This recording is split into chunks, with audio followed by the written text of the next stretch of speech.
Who's in charge of Zimbabwe? The embattled President Robert Mugabe is clinging to power and faces impeachment. Everyone but him seems to agree his time is up. So what's next for Zimbabweans desperate for change? This is Inside Story.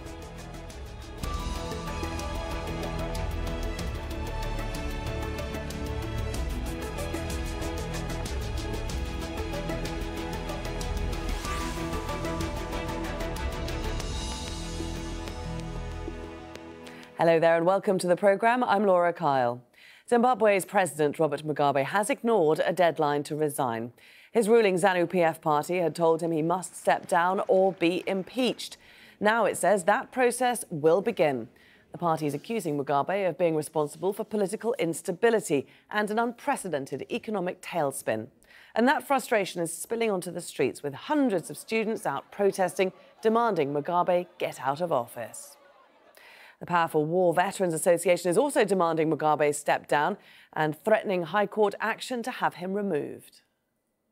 We want the whole population to descend upon Harare and give an unmistakable message that we want to see Mugabe's back. The country has to start on a new page. His rule has been disastrous, particularly the last 15 years. No country has been reduced to the level of depredation which Zimbabwe has gone through, worse than a country which has gone to a war, and is totally oblivious to the damage which he has been doing to the nation, because he's more preoccupied with indulging this coterie and his doting wife. That's what has been his business in Parliament, nothing else. The crisis started earlier this month when Mugabe fired Vice President Mnangagwa, putting his wife Grace in prime position to take over as president. Mnangagwa's dismissal was the last straw for the army chief, who was his long-time ally. The military seized power on Wednesday, surrounding government buildings and putting Mugabe under house arrest. That led to extraordinary scenes in Harare on Saturday. Hundreds of thousands of Zimbabweans flooded the streets to celebrate the apparent end of his 37-year grip on power. On Sunday, the ruling Zanu-PF dismissed Mugabe as party leader and expelled his wife Grace. Mnangagwa was promoted to president of the party, whilst Mugabe was told he must step down or be impeached. The embattled leader was widely expected to resign hours later during a live TV address. Instead, he provoked anger and disbelief. Flanked by army generals, he vowed to stay on until Zanu-PF's party Congress next month.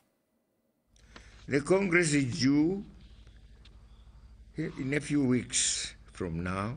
I will preside over its processes, which must not be prepossessed by any acts calculated to undermine it or to compromise the outcomes in the eyes of the public. Well, let's bring in our discussion panel now. And joining us from Harare, Bright Matonga, a former government spokesman and Deputy Information Minister under President Mugabe. And from New York, Ndulo, a professor of law and constitutional expert at Cornell Law School. Welcome, both of you. Thank you very much for joining us here on Inside Story. Bright Matonga, you are a former spokesman for President Robert Mugabe. Can you give us some insight into what's going through his mind at this point in time? He didn't resign in that speech on Sunday. It took many people by surprise. What happened? He's a master of the art of politics. He wants to be in control of a lot of things. But I suppose if you have to be a president, that's how it has to be. But the issue now is he's been in power for 37 years. And he still wants to remain in power. He's 93 now. Next year, when we have elections, he'll be 94. So you have a 5-year term. And by the time that term finishes, he'll be 99. Excuse me. That's what people are saying. What is it that he wants to prove? Is he saying there's no one can, as long as he's alive, he's not prepared to have anyone to be a president? So, look, it's not a question of whether what goes into his mind, but again, it's about he wants to control everything. He thinks in his mind, because he's been so much in control before independence, after independence, that's more than 40-something years. So that is his lifestyle. So I think he's still finding it very difficult to comprehend beyond that. But the people of Zimbabwe have said, look, I think, thank you, Mr. Mugabe. You've done a lot of good things. You've done a lot of bad things. Who doesn't? So it's time to hand over the baton. So again, he says, no, I'll be there. But Bright, who is supporting him? I mean, who is there telling him, encouraging him to stay the course? Right. Right now it's very difficult because we don't know who is at his house. We don't know who is advising him. But I think he can't stomach a loss. He has to come on top all the time. He has to have a final say all the time. But I think now things are different. People are so angry, especially last night. People expected more. We expected him to do the right thing, to say, guys, I've heard you loud and clear. I think I need to take a break and give someone, the opportunity to take Zimbabwe forward. We don't have a currency of our own.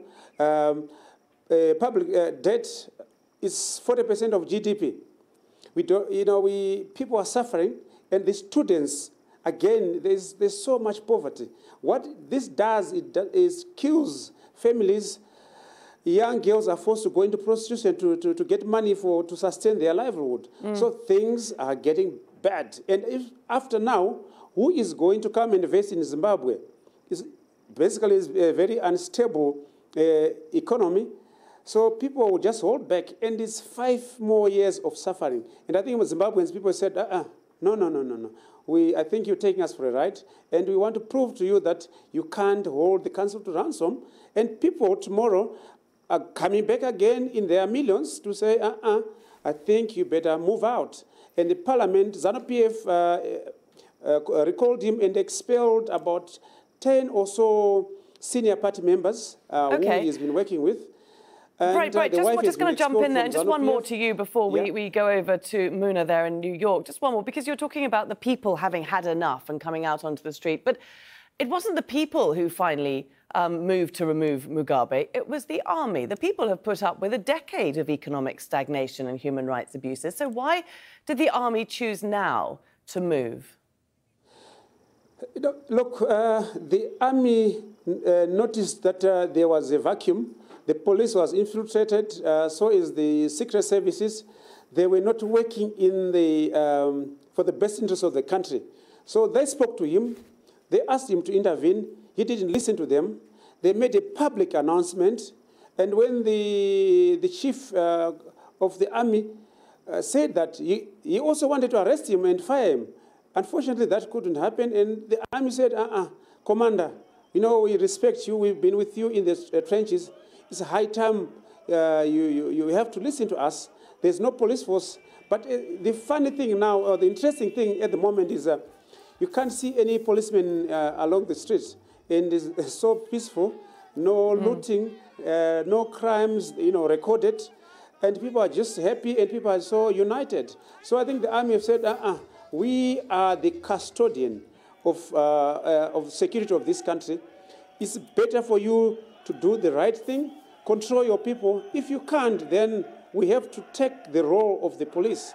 That's why the war veterans today approached the High Court to say they support the actions of the army so that they fill that gap that has been left by the police force. Otherwise, there's going to be chaos and people will destroy shops. Let's bring in Muna now. Muna, what do you make of the way that the army is going about removing Mugabe? They're very keen to say this is not a coup. They're very keen not to have any bloodshed. But is it constitutional what's happening in Zimbabwe? I think that the army has read the mood of the people rightly. Zimbabwean people, the problem of Mugabe has been there for quite some time, and things were deteriorating. And I think what you see the army trying to do is, of course, to try to use constitutional ways rather than go into a straightforward coup.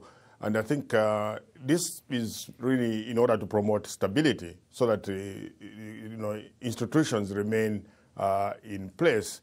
And I think what has happened is that for various reasons that have been enumerated by many people, Zimbabweans are no longer able to breathe under the regime now. So, and I think that to me, what Mugabe could do now is to really do service to the country is for him to step down so that there can be a new beginning. This is an opportunity to go forward and resolve the country's problems. Clearly, Muna, there's after yesterday's speech where he didn't step down, there's not much hope that he is now going to. And Zanu-PF, his ex-party now, is talking about impeachment proceedings beginning on Tuesday. Just give us an idea of what needs to happen to get those proceedings underway.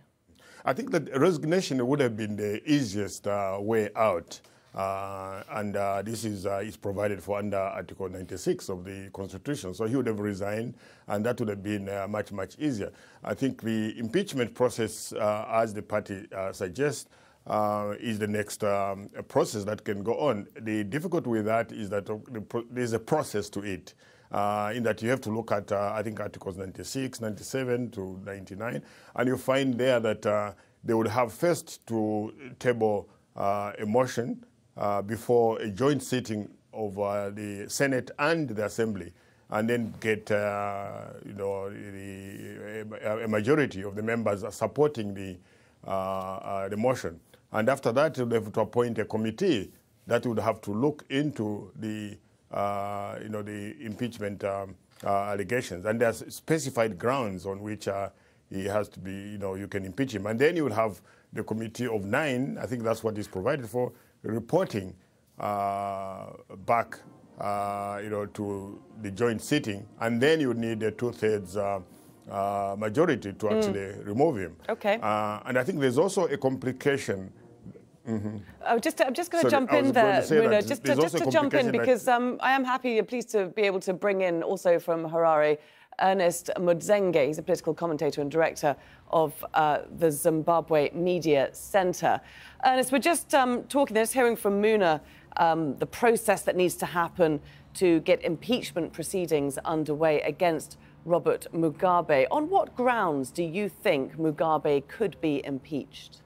All right, I think the issue of impeachment is an issue that is being discussed within Zanu-PF circles. And what they are saying is that Mugabe should be impeached because he has surrendered executive authority to his wife. They are saying that he has lost the capacity to make decisions, and he has instead been captured, and especially by his wife and the other people surrounding his wife.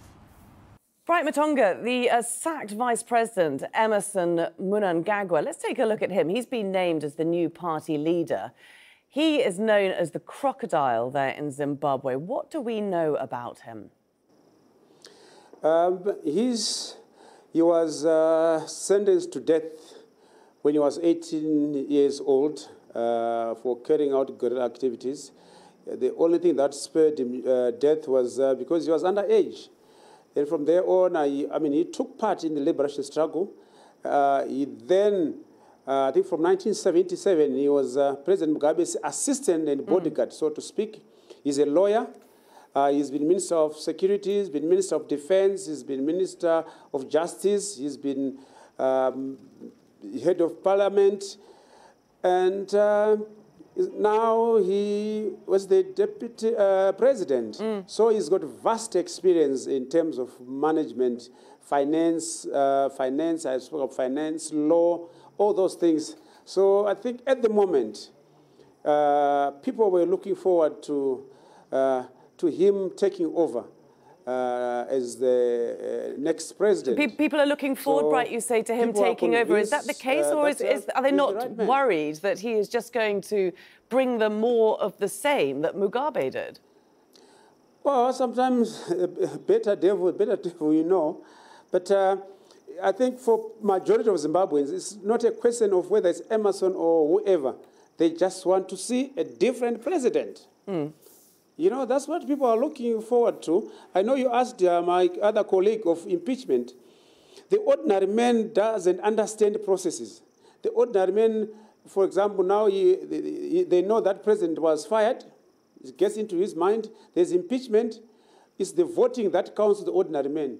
Once the MPs have voted to impeach, people don't care about the processes. The processes will follow whilst, he's somewhere out.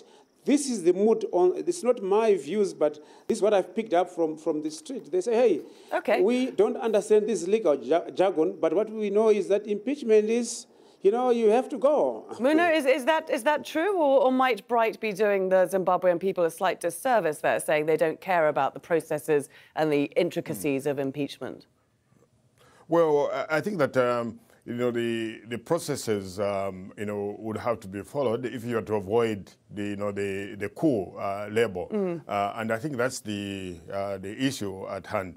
And I think also as the process of removing Mugabe begins, they also have to remember that you also, I think, have to jointly start the process of removing the vice president, because if you look at the constitution, you'll find that when the president is removed, the vice president will be acting.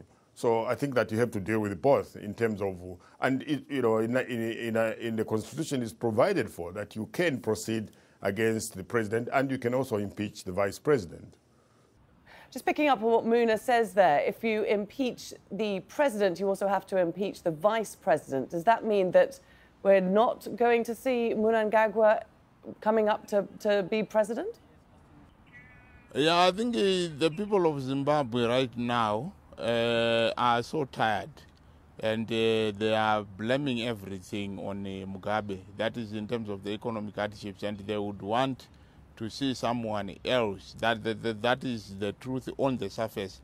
But when you go deep down, the people are saying no to a system that impoverishes them. They are saying no to a system that abuses human rights. So that's what the people are looking at deep down. So at the end of the day, whoever comes must deal with the economic hardships, must make sure that the economy is mended, must make sure that people are able to work at least for something, must make sure that people get cash which they work for. Right now people work, they cannot get their cash in the bank. So that's what people want. They wouldn't mind the name of the person. They wouldn't mind who the person is coming from. What they want is someone who can at least better their lives. The socio-economic situation of the people is bad. So what is wanted is someone who is coming with a reform thrust. That is a reform in terms of the economic front, and a reform also in terms of the political front, in terms of human rights. So if that is what they want, they can then forgive Mnangagwa's alleged past, his past where he's allegedly involved in a crackdown on opposition in the independence years where more than 10,000 people were killed. They can forgive that, can they, if he can bring about the economic reforms that they want? Yeah, the people are willing to forget that, but this is not to say that those issues may totally be buried just by the stroke of change of a leader. There will be need for processes that will heal the nation, because there are people, as we speak, who don't have who don't even know their relatives, who don't know their fathers, who don't know their mothers, who don't have birth certificates. So I think a kind of a truth commission will probably be needed. This is why civil society has been talking of a national peace and reconciliation commission. Bright Matonga, just picking up there on what Ernest said just before we lost contact with him, he said that there needs to be a truth commission. We're talking further down the line there, aren't we? Immediately he said there needs to be reforms, there needs to be economic reforms in Zimbabwe. How quickly can they be put in place? This is a process that has to be taken. There is a lot of anger on the ground. Poverty, shortages, people can't afford basic amenities, electricity, the basic things. So it's very difficult. So whoever is going to be the next president has got a lot to do. It's a process that will take some time, and it has to be an inclusive process. I don't think rushing to, this is my personal view, I don't think rushing to have elections will solve things. No, definitely not. There's a healing process that needs to be done. Does this open the way, if I can just jump in there then, if you're talking about a healing process, does this open the way for a unity government, for the opposition to come back in to sit in Parliament? You know, we need, if there has to be a government, I think it is prudent to involve everybody because the whole thing has been a mess.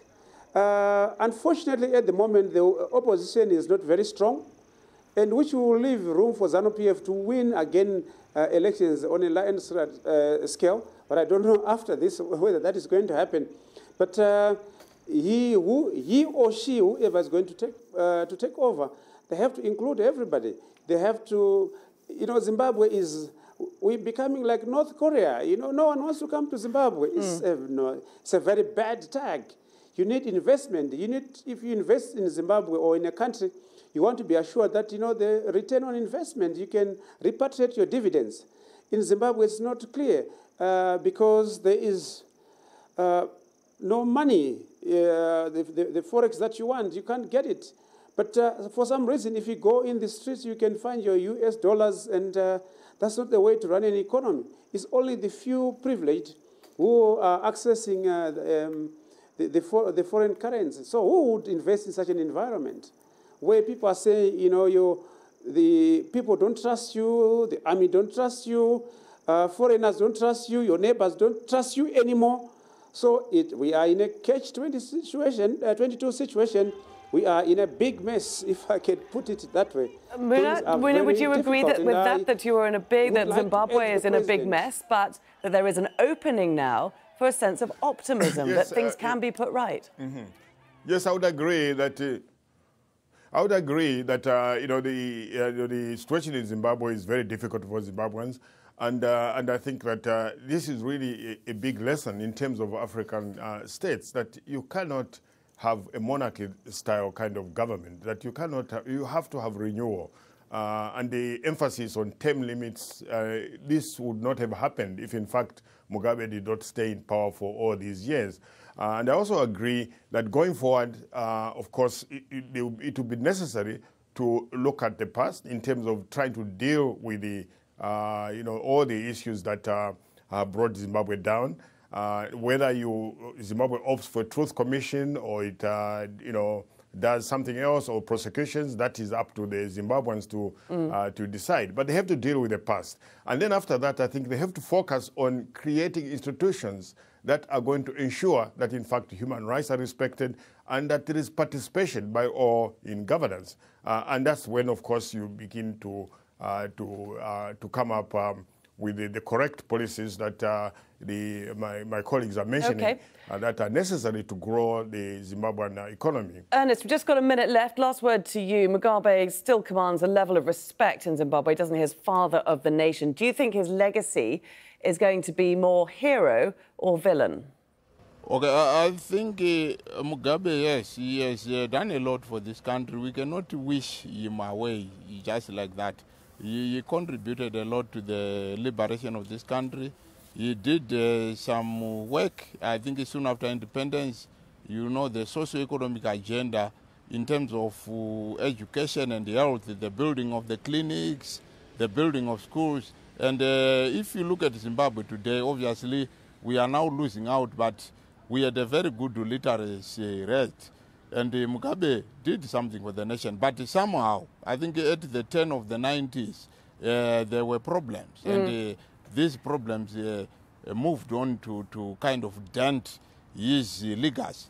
So he did something, and he deserves to be recognized as the founding father, one of the founding fathers of Zimbabwe, despite his mistakes. So what is important, though, when we are looking at that, this legacy, is that he should simply step down. He should bow down aggressively so that people will not inflict further there we're going to have to leave it. Ernst, I'm going to have to jump in there. It's certainly going to be a topic we will be revisiting. These are interesting times indeed for Zimbabwe. Thank you very much, all of you, for joining us. Bright Matonga, Muna Ndulo and Earnest Mudzengi.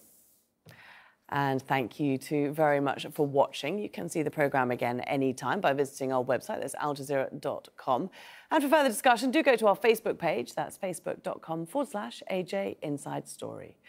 You can also join the conversation on Twitter. Our handle is @AJ Inside Story. From me, Laura Kyle, and the whole team here. Bye for now.